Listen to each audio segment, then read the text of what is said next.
So we've built out a few views. We've seen how to create a new view and how to use our controller in order to load that view. What we want to do now is have a look at how we could replicate taking data and actually representing data in our view. So we'll kind of create an array in our view and we'll just loop through it rather than connecting to the database up today. We'll start that next week when we get into to using models. So we have a store index view. We also want to create a browse function that will display some stuff. So let's go back to our store controller. And instead of just returning this message that we did last week at store.browse, let's take this out.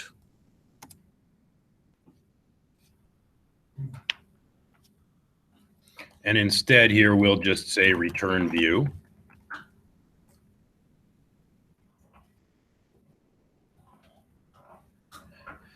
Now notice that it's giving me an error because our function is supposed to return a string, because last week we were returning a string.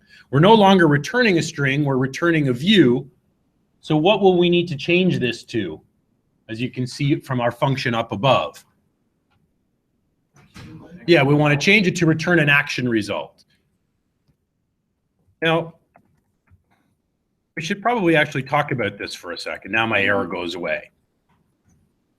If our function is going to send back a view, why doesn't this say public view browse? If a view is what we're sending back, why are we sending back this thing called action result instead of view?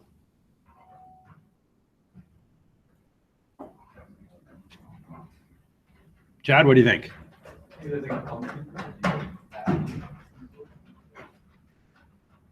Okay, well, let's think about it this way. Most of the time when we get a request handled by a controller in an MVC application, most of the time a view is what we're going to want to send back, right? We're going to take in a controller, do some processing, and decide what kind of view, what page or what view we want to load. But not always. What else potentially could we return from a controller besides a view? If we don't want to load a page, we want to take a URL request, we want to do something, but we want to send something else back instead. When might we do this?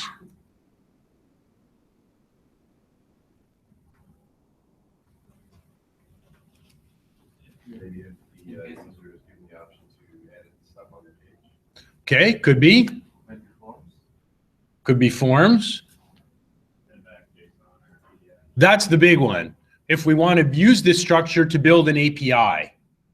So instead of sending an actual loading a page, there is no view or user interface to load. Some other application is making a request to a URL and we want to return JSON data, right? So maybe some other application wants to browse our music store and they just want a list of what's in the store in JSON. There is no view to load.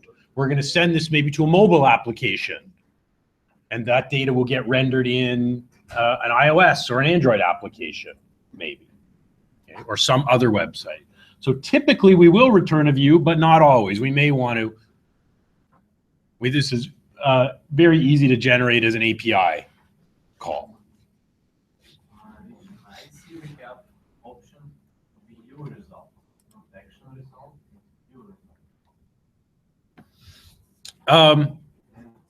The view is, yeah, the view is actually, so it's a type. There are different types of action results, and the view result is one of them. One type of acceptable action result. And it's the most common one. So now we want to load a view, except we don't have a store browse view, do we? So we can use Visual Studio. If I right-click my view, and again, choose Add View. By default, Visual Studio will try and create a view with this name called Browse, because it's being called from my function called Browse. Again, we'll say it's empty without a model. It will use our shared layout file as the template, so I'll just click Add.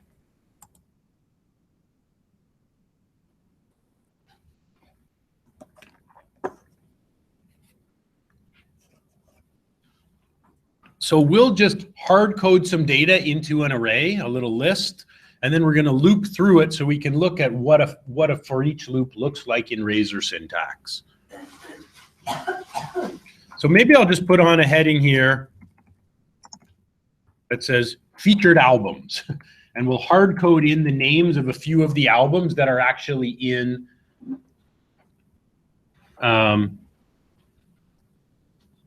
the MVC Music Store database.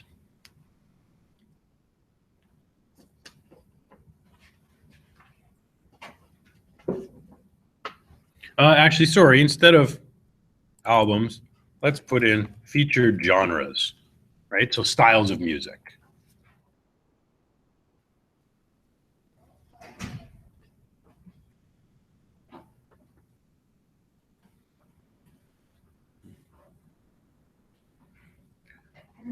So in here,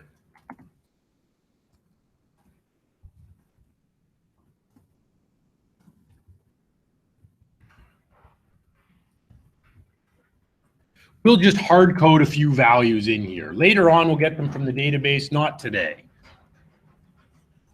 So I'll create a variable called genres, which is a new array of strings. And we'll just put in a few values here. These are actually the first 3 values in our music store genres table.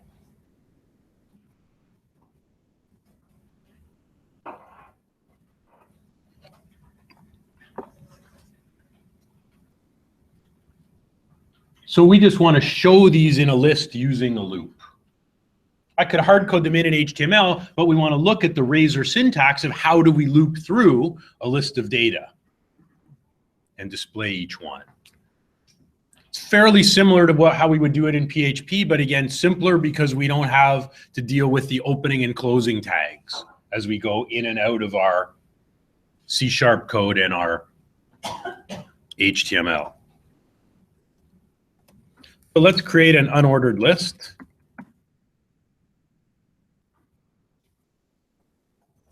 And all we need is @ for each.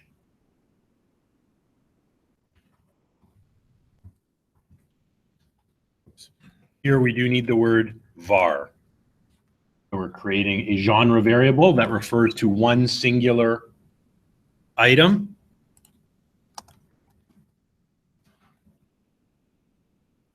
If we compare this to our PHP syntax, this is much cleaner.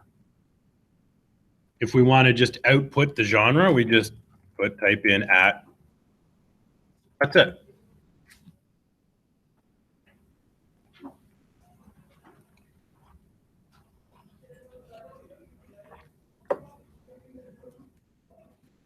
So normally we wouldn't hard code these values into our page. We would query the database in our controller, get a list of genres, and either put them in the view bag or use our model or pass them to our view. Today, we're kind of getting around that by hard coding the data into our view. So now if we build our solution,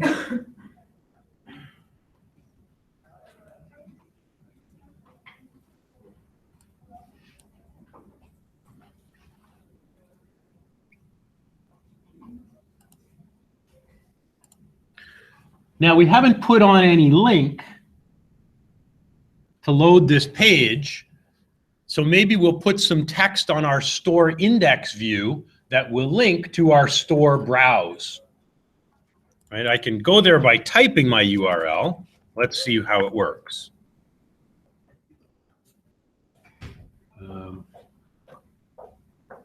Okay, well,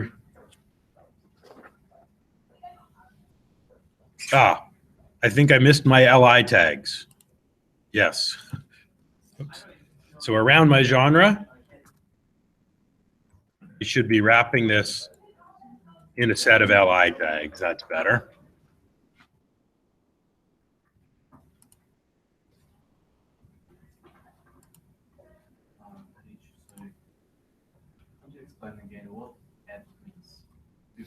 @ means it's a server-side value. So it's not HTML code. It's a C# value. So our there's two places it come from. Here, we've declared it here. It could also come from our controller. In fact, we could try that as well. I've hard-coded the data here. Maybe we should put it into our controller instead. That might be better. So I'll copy that line. Actually, I'll copy this. Maybe I'll cut it out of here. I think I like that idea better. So the data, rather than being hard-coded in our page, it'll come from our store controller.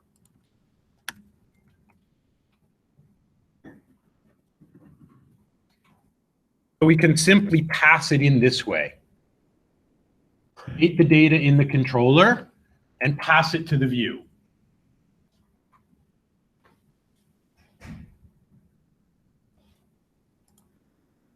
I think we should get the same result.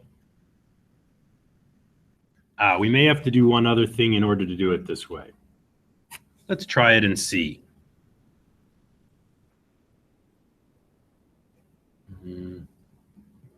Or maybe we'll put it in the view bag.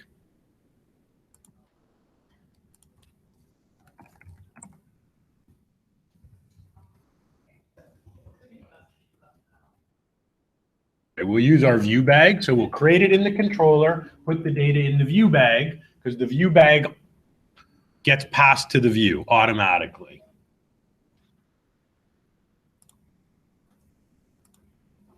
So now we could say,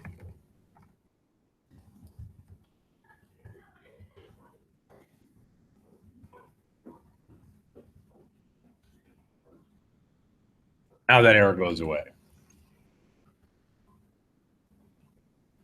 So the view bag is like a container that will hold any variables we want. Now I need to build my solution because we made changes to the controller. But if we refresh, we hopefully still get our same list.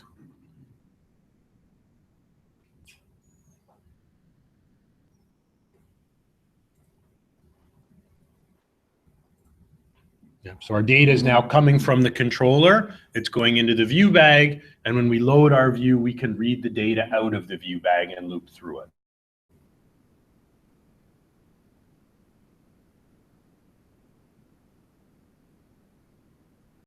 it.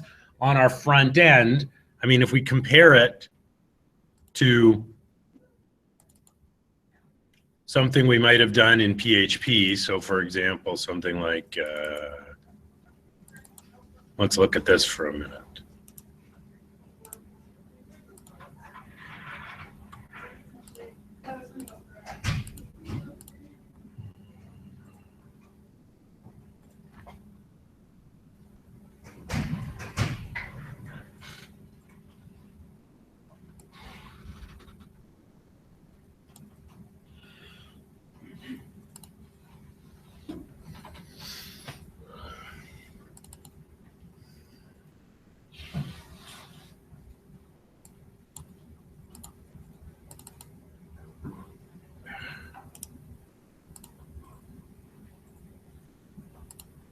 Help if I could find the page I want.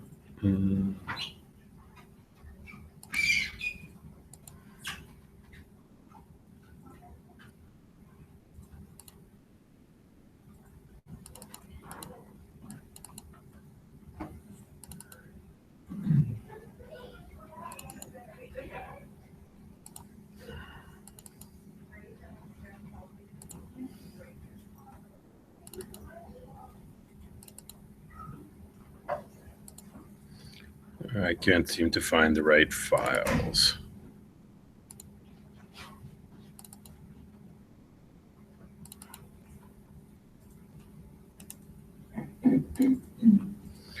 So here was our PHP loop where we had to use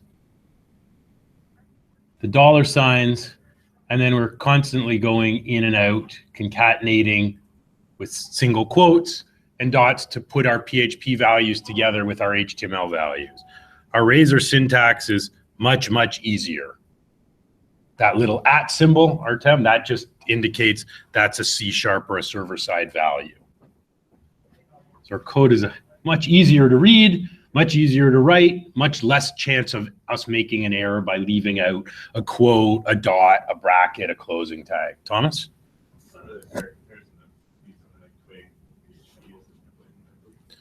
Yeah, you can use, those have basically been kind of added on to make our PHP syntax easier, right? Yeah, but Razor, this is the original syntax. You don't have to come in with any add-on. It's been like this out of the box from the beginning. Sorry? No, you're right. It doesn't have to be. It doesn't have to be that way. There are ways to format it to make it easier. But you have to go and find one of those. With Razor, it's built in to using this clean syntax. Laravel, like, creates the whole project for you, like, basically. It uses the same concept with the Razor, that they have blades rather than lasers, which is the same concept. You're like, partial layouts and yeah. Same thing. Yeah. Well, most MVC frameworks will have that. And same when we get to, when we work with Node.js next semester, there's some other templating engines. So there's one called EJS, which is very similar to this, not quite as clean. There's a super clean one called Jade. Has anyone ever seen Jade before? So with Jade, you don't need any tags at all. You simply type the names of the HTML tags without the brackets and without the closing tags, and it automatically generates all the HTML tags for you. It's very clean.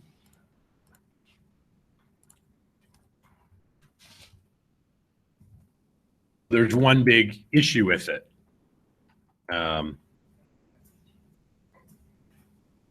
think this is it. So Jade looks cool. So here's your HTML, and it generates this, right? If I want to change a value, if I want to add in my body, I want to add a P, and it generates the P tags for you. The problem is it's very particular about the spacing. You have to space everything, because that's the only way it knows which tag goes inside of which other one. So if you don't have the exact right tabs or exact right spacing, it all breaks. So once we learn how to do it, it's, that's another option for HTML templating. That's pretty neat. And we can inject JSON objects and JSON variables into our HTML. So we may play around with this next semester when we use Node and Express.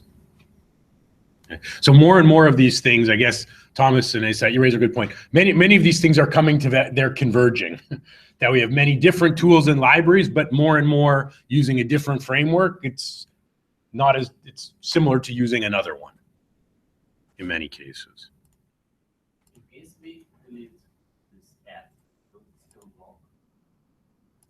Okay, great question. Like that? What will happen? What will the output be?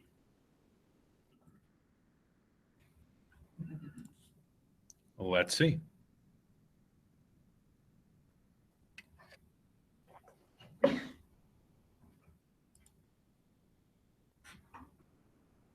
Right. Without the @ that's just HTML. Right? So it converts it just to a literal. So the @ indicates that's a server-side value. Without it, it just treats it like it's normal HTML syntax. Well, it knows how long it is because we're looping through our server-side array with the @ symbol here. Right? If I take them both out, so there's no server-side tags in there whatsoever, it's just going to print it out. It'll print out my for each loop. Right? It's now we've made it client-side HTML rather than server-side script without that tag. Right? It just treats it like literal text on the page without that @ symbol. So we do want, you can see why they're so important. Right? It's like like leaving out PHP tags on your PHP code. That code just gets printed to the page as plain text otherwise. Okay, last thing I want to do is we just want to add a simple link to this page. Because right now the only way to get to it is to actually type in /store/browse, which isn't great. We want to give users some way to get here. So let's open up our store index that works on our store link. Let's add a link. Let's use an HTML action link to load our browse page. So how would we do this? So we don't want this link in the nav bar. First, you go to the main store page, and then on the main store page, we're going to give the user a link to browse.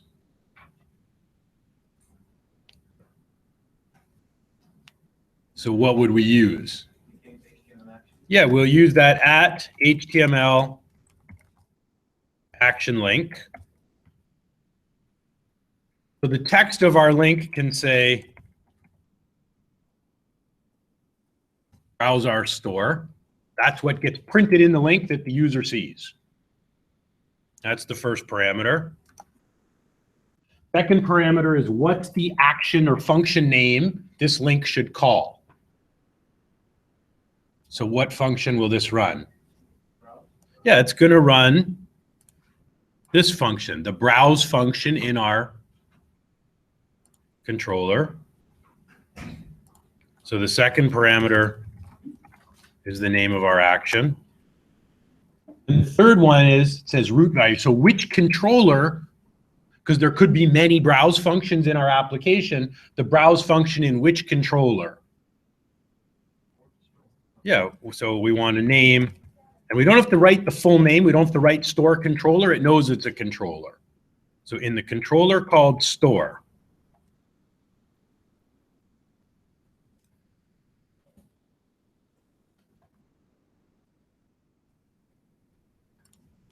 So now if I click on my store link, hopefully we have a link that goes to, so it says browse our store. It's linking to /store/browse. And now it loads our browse page that has our featured genres.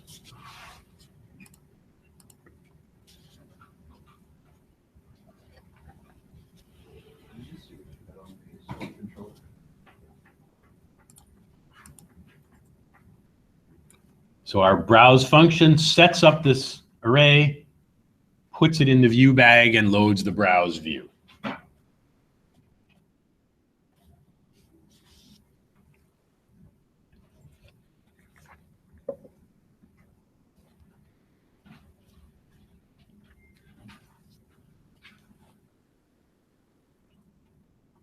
So where we're going to go, so last week we looked at how the controllers work. How do we take a URL and how does it call a controller function? So we've done this for a couple of weeks now. So I see a few nods around here, so maybe it's starting to make a little bit of sense to some people how this part works. Now we can tell our controller which view. So by default, we'll create a view with that same name as our controller function. We can change it if we want. If we need an RTEM view, we can do it. Right? But typically, whatever functions we have in the controller, they'll map to views that have the exact same names. We can use viewBag to pass data from our controller to the view. And creating the views was super easy. We just right-clicked our function and let Visual Studio create those views for us.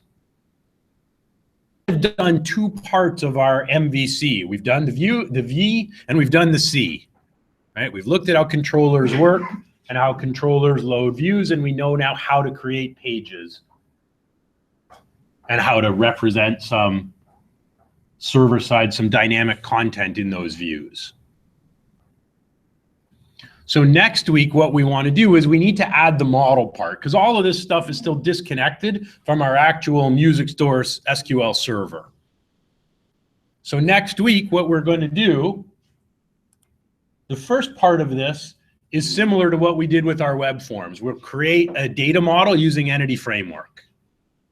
And we'll add in the tables from our music store database into our model. And Entity Framework will generate, so right now in models, It built out some models for identity and account, but we have no models for our music store, right? We don't have albums, we don't have genres, we don't have artists. So Entity Framework is going to build those models for us in MVC the same way it did for us in our web forms, our Contoso University application. And then in our store controller, we can start to write, using our model, we can start to write some of these functions. So we can write a list function that will actually query the database using a model and display some of that data using the for each loop structure we used. Or we can build a form to pass our form data to the controller. And the controller will call create on our model. And we've already looked at the functions. The functions in the model will be the same as the ones we've already used, where we call model.add and save changes, or model.remove and save changes, or model.find or find one. So all of the same Entity Framework functions we've already used in web forms, we still used all of those, still work with MVC. So over the next couple weeks, we'll want to be able to add into our store the ability, we'll maybe just work with one of the tables, the ability to maybe add, edit, and delete albums or artists in our store. We'll probably take a class or two to do that. So you have the next 3 weeks to build out your web forms assignment. As I said, if you want to build it in MVC, you can. You don't have to. So my suggestion is to build it out in web forms because you've had more time to practice that, and we're still learning how MVC goes. The final exam will be the opposite. The final exam will be all practical. There's no questions and answers. And it will be a 3-hour open book. And what I think I'm going to have you do is build an small MVC application, like one table. There won't be register or login. We'll just be building an MVC application where we can do create, read, update, and delete with MVC. Okay, so your assignment is for building a web forms application, and the final exam will be building an MVC project in class. I'm going to give you a simple lab. This won't take long. Okay, so your lab is on Blackboard. I'll put my files on GitHub.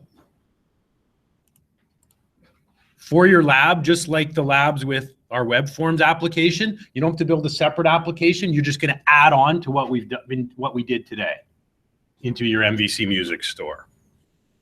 Okay. So here's what I want you to do.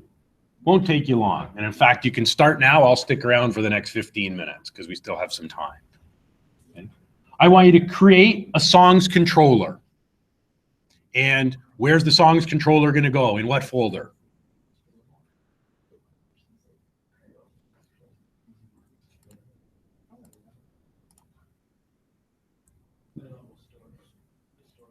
Where do the controllers go? What folder? In controllers.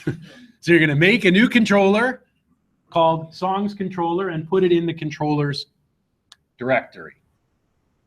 Okay. That's step one. Actually, Visual Studio should create the index function automatically when you create the new controller. I also want you to create a browse function. Then you have to create 2 views. Again, you don't have to write any code to create the views, just right click, add the view. So you'll create a songs index view and a songs browse view. So the index method and the index view, all it has to say is this is the main songs page. You can just hard code that right into the view. In the browse view, I want you to display an array of songs with those 3 values. Those are 3 of the songs in the MVC database. Okay. And then in your nav bar, add a link to the songs index page in the nav bar. Okay. Then create a private Git repository called lab4, add me as a collaborator, push your solution up there. Okay. If you can, deploy this to Azure. Again, it doesn't need to work with your database. So even if you're still having database issues, there's no reason you can't deploy it Lab 4 to Azure. Okay, Tom?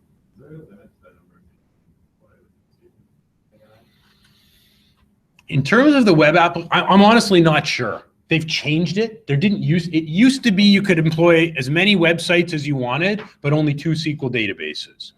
Now they've limited it to, you can have 1 SQL database per location, per data center. I don't know how many applications you can create on there.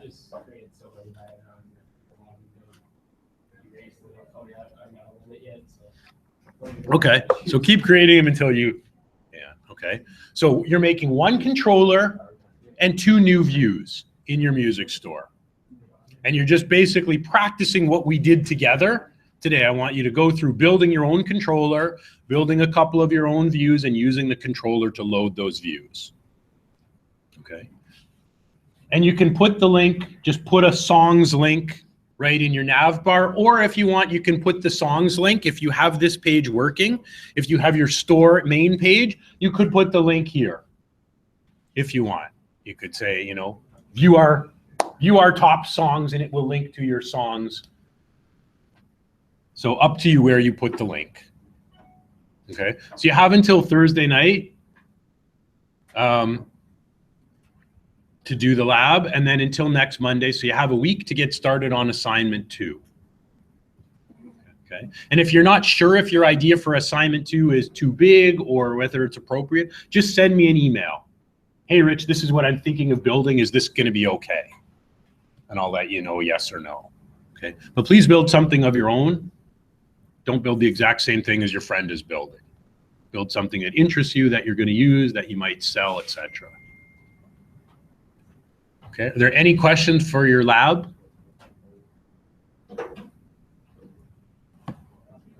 Okay, I'll push my code up to GitHub now as well, so you can reference it.